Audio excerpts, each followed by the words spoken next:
带去读唐诗。关山月，作者李白。诗篇：明月出天山，苍茫混海间。中风几万里，吹度玉门关。汉下白丁渡，乌龟青海湾。由来渐渐地，不见有人还。失客望冰雪，思归度可言。高游当树也，叹息未寒。简介：诗开头的四句呢，好像包含关山月，下面我再徛一个字，不足道思想前线的将士，一直当仰望的边塞图，伫关山月的对照之下，人影的描写是可想而知。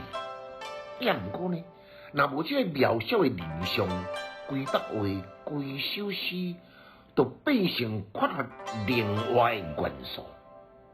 伫静态中间，搁有一寸一寸的中风，按东边几多万里远的家乡吹来，瞬间搁在吹向玉门关离去。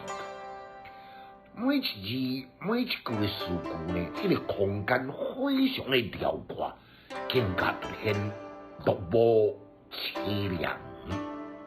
中的四句呢，引用早当的汉高祖刘邦地区所在白丁台，受到匈奴来围困7年7日，来做过困兽之徒。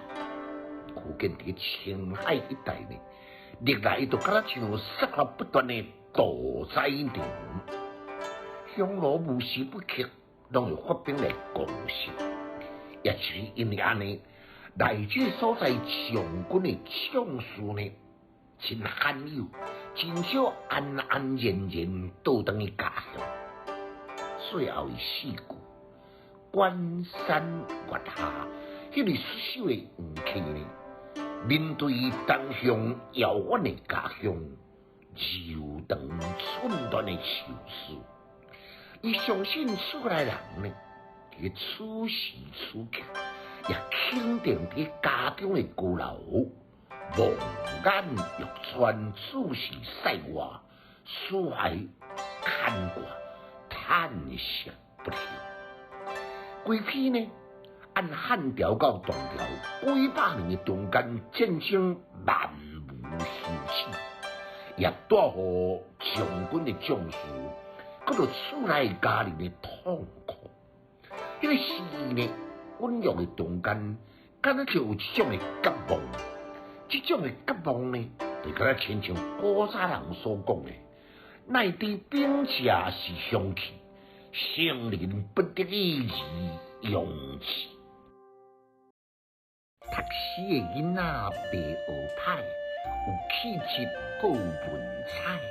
读诗快乐哦！